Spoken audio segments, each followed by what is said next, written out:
Estamos de volta no Arena Livre, hoje conversando com José Fernando Bruno, que é o subsecretário de Mineração da Secretaria de Energia. E eu queria que o senhor falasse um pouco também sobre a questão das cavas. Há uma grande preocupação, inclusive na Frente Parlamentar da Mineração, com as cavas, a degradação ambiental proporcionada pelas cavas de areia, a exploração no Vale do Paraíba, por exemplo. Como fica?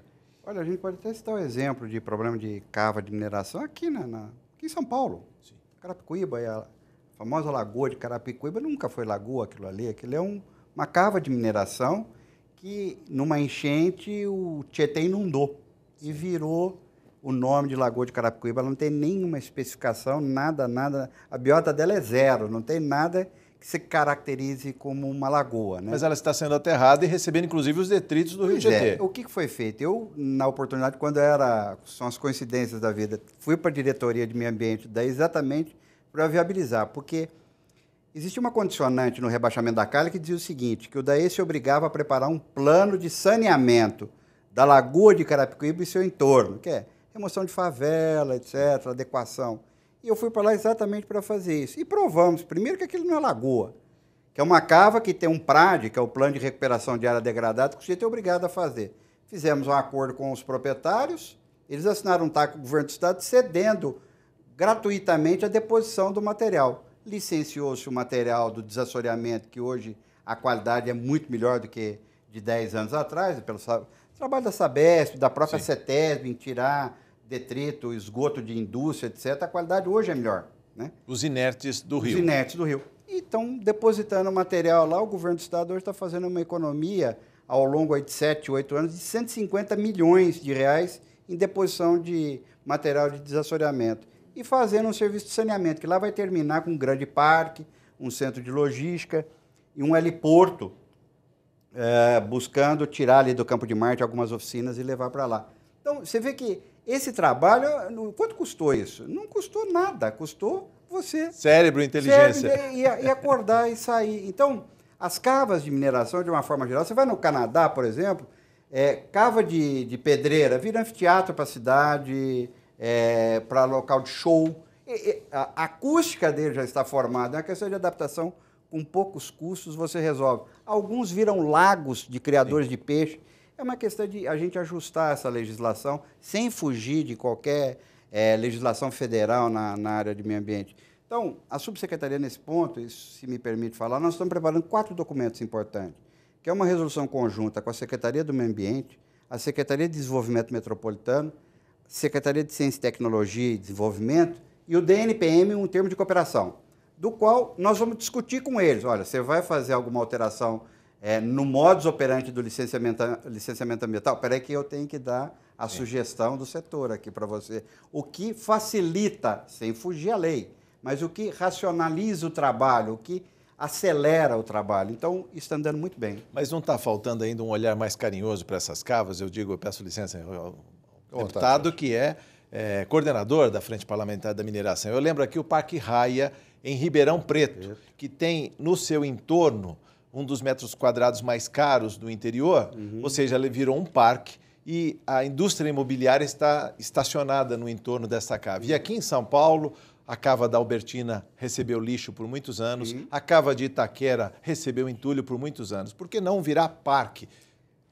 A maioria, a tendência é essa. O Vila Lobos era um pôr de areia. Era um bota fora. Foi um bota fora. Do Rio Pinheiros. Isso, era um entorno de favelas, virou um parque, e você viu quanto custa o metro quadrado. Isso acaba valorizando até a área, né? Eu acho que a gente pode acelerar esse processo, deixar de ver um pouco isoladamente no processo de licenciamento ambiental e tratar globalmente as diretrizes para que isso acelere esses processos dentro da região metropolitana. Você passa de helicóptero em cima do Tietê até o aeroporto de Guarulhos, parece visão lunar ali, né? Uma cratera do lado da outra. Foi explorada a areia que construiu a primeira fase, em 1940, construiu São Paulo. E acabou ficando abandonada, porque não tinha uma legislação adequada, porque não existia uma orientação para o setor adequado. Hoje não. Então, vamos buscar essas alternativas de correção nesse sentido. Deputado Caramês? Olha, eu queria aproveitar a oportunidade, Bruno, até com certeza vários mineradores estão nos assistindo nesse momento, e E à frente, você sabe que veio com o objetivo de apoiar, ajudar o setor, mas principalmente os pequenos e médios mineradores, né? Principalmente os agregados da construção civil. E nós temos aí, ao longo do rio Tietê, principalmente nas áreas inundadas, nas hidrelétricas, nós temos ali vários mineradores. E hoje existe um conflito entre a CETESB, os mineradores, e a ES Eletropaulo, que hoje é a concessionária que detém todo o poder dali. Nós já estivemos discutindo, mas eu gostaria que você pudesse explanar um pouco sobre isso, até para deixar mais tranquilos os nossos mineradores ao longo do rio Tietê, que, sem sombra de dúvida, é um local onde nós temos para aproveitar até o uso múltiplo dos recursos, né, hídricos, lazer, turismo, produção, gerando emprego e renda. Por favor. O Caramês tem razão. Foi a primeira demanda, né, Caramês? Sentei na cadeira no dia 1º, no dia 2 apareceu a demanda para... Era um conflito sobre o processo de licenciamento. E acabou culminando num trabalho, a gente provocou a STT, provocamos o Sindareia, sentar junto. No primeiro instante teve uma dificuldade, acabamos vindo usar o magistrado da Frente Parlamentar de Mineração para sentar e marcar a data da conversa. E o que você percebe é que era falta de diálogo mesmo ali, o ajuste. O que está ocorrendo? Olha só, o problema da burocracia, do processo.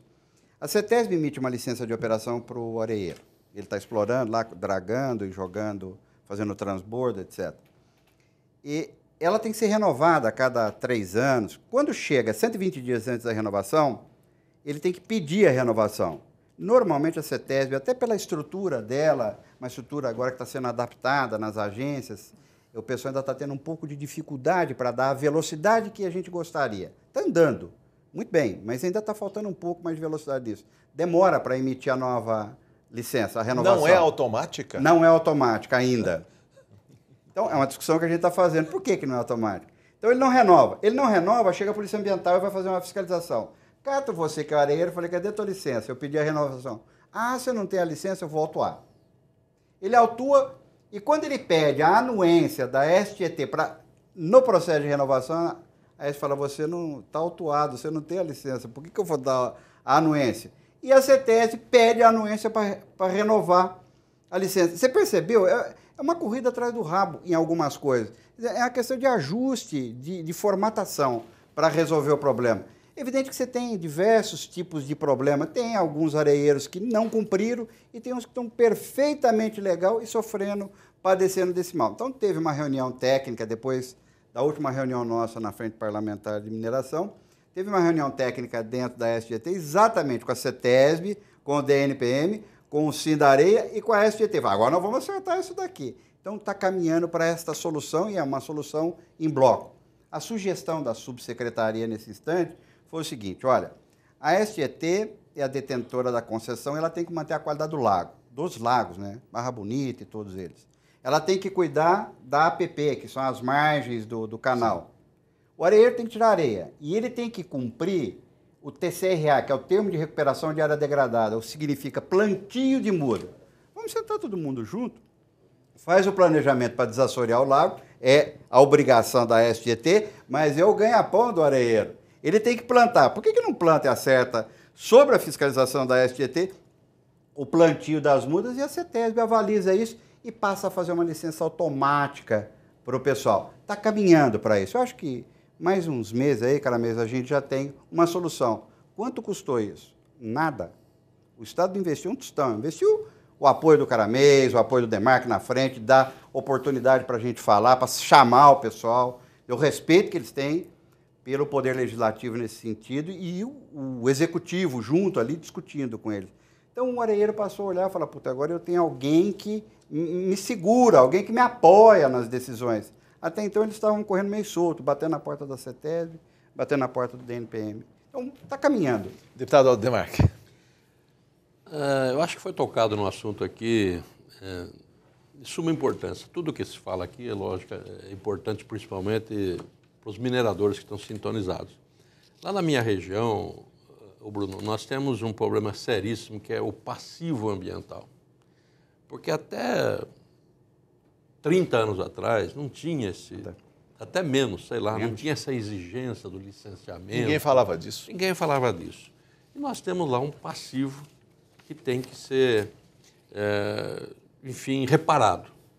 E eu gostaria de saber qual é o critério para que o minerador possa cumprir isso aí, né? Porque nós estamos lá com um problema seríssimo com a própria CETESB, né? Com respeito a essas atividades. E muito mais também no que diz respeito à renovação dessa licença.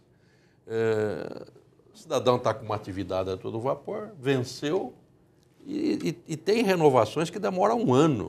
Até mais. Demora um ano. E ele fica, vamos dizer assim, fora da lei, né? Praticamente. Então, quais que seriam os critérios que poderiam, porque esse passivo não foi criado em um ano, foi criado aí em várias décadas, né? E por total falta de conhecimento, de conscientização da agressão da natureza. Mas ele tem que ser reparado. Qual que seria o critério e como é que nós poderíamos tranquilizar esses mineradores? Deputado, o senhor tocou num assunto que hoje esse é o calcanhar de Aquiles do processo de licenciamento, é a grande dificuldade de você administrar esse problema. Primeiro que eu acho que o sujeito que tem um passivo ambiental não deixou passivo porque ele quis, é porque ele não teve a orientação e nem a cobrança na época, até porque não existia essa estrutura. O senhor tem toda a razão.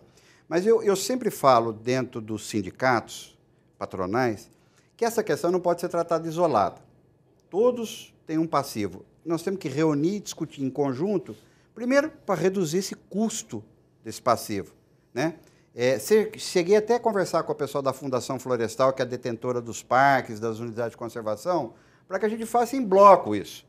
Como é que nós vamos acertar esse passivo? Então, temos que plantar quantas mil mudas para cobrir esse passivo? Existe lá a legislação dentro da CETESB, estabelecendo os critérios. Não vamos aqui discutir se ele é muito duro ou se ele é pouco, mas vamos cumprir, né?